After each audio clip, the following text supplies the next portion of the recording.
And Kansas has been playing with fire. Yes. They have lately. I mean, their last 3 home wins combined 8 points. You know, they barely beat Oklahoma State and Oklahoma at home. You know, I talked to Bill Self earlier, and, you know, he feels like they've been playing really good basketball lately. But to me, again, I just don't know if this team, it's not as overpowering as last year's, but they have Bill Self. So we kind of give, and that's the one thing, you know, ultimately when it comes down to it, I have all the respect in the world for Jerome Tang. He's still a rookie head coach who's coached less than 20 games. Bill Self's coached a few more than that. Well, look, I get what you're saying, and it runs through Kansas, but I think that this team is good enough to be able to compete, be in the mix. Well, yeah, I mean, listen, they're going to have to. I don't want lucky's the wrong word, right? I don't want to say they're going to have to get lucky to win it, but they're going to need some help.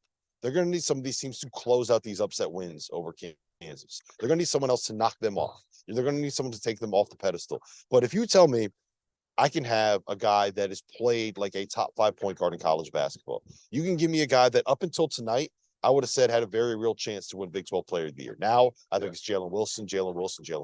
It is what it is. Yeah. Keontae's second on that list to me. Keontae Johnson is. Then you give me a talent like Naquan Tomlin, who's still learning the game, and when he figures it out, he's going to be terrifying. It's probably an if, less than a win. Right, but not necessarily a win. Terrifying. Yes. But they got other guys that know their roles, that do their jobs. Yep. My biggest concern is going to be on the defensive end of the floor. Will they be able to get enough stops in a league that prioritizes getting stops? Because at the end of the day, look, it's awesome seeing them put up 116 points on Texas. You ain't putting up 116 points on everybody, right? It's great. No, they were on pace to put up 50 in the first half against Kansas tonight. And then Kansas started playing defense. Right, they did. So that's my biggest concern. If you're going to be an elite offensive team, that's fine. You can win that way, but you got to be good enough defensively. Yeah. And I don't know if they are. They might be. I don't know if they are. This might have also just been a tough matchup because, I mean, when Kansas plays 5 out, they're so hard to deal with. You got centers guarding Jalen Wilson, and he just rips through, puts one dribble, goes through. He's tough, man. Yeah, I mean, listen, I think, you know, to be honest, my biggest takeaway from tonight was just kind of being here in this environment. Right. I mean, that was the cool part, is having Kansas State relevant again in year 1 of the Jerome Tang era. Who would have thought? I know you said you thought they'd be pretty good, but you didn't think they'd be a top 10-ish. I mean, now they're going to be back in the top 10. They should be at this point. And again, the momentum that Jerome Tang and his staff have gotten in year 1, because now you win enough, it becomes one of those things where you go in the portal. And you say, look at what we did with Keontae Johnson. Remember, Kansas State was like the last team standing, along with Western Kentucky, that could even get Keontae Johnson cleared by medical personnel to get him in the administrations. So it was doctors and also presidents, because they were worried. Obviously, you're worried about covering your own ass, right, if something happens with them. So they lucked into Keontae Johnson a little bit. Now they've got to build that, take advantage of Keontae Johnson and the success here to go in the portal after this season and get some other dudes. Yeah, that's your selling point. Your selling point. One last point I want to make on Kansas. Jalen Wilson is an absolute gamer.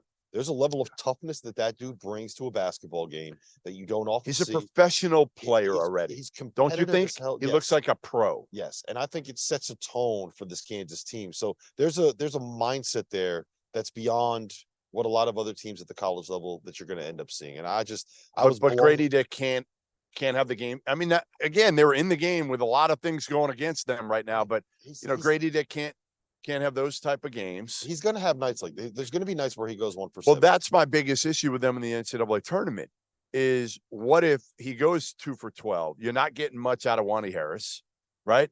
You're not. KJ gave you a lot early. Yeah, he gave you a lot early. He gave you 15 points. Here's what I'll say about it is, you need to have one other guy that's capable of coming in and getting you 10 to 12 points. More than 10 to 12, because Jalen's not going for 38 every night. Because KJ Adams is a guy he can give you 12. Yeah, he's averaging like 12 to 15 points. He's gonna be in that range. He's gonna be consistent. He's not a go-to guy. So you need someone like a Yesufu. You need Kevin McCullough. Kevin McCullough was awful tonight. He was awful. And I'm the biggest fan of the Kevin McCullough fan club, but he was atrocious tonight offensively. I mean, still did. He rebounds, he defends, but you can't shoot like I would shoot it out Yeah, there, which is what he did tonight. he was shooting like you tonight. Yeah. Listen,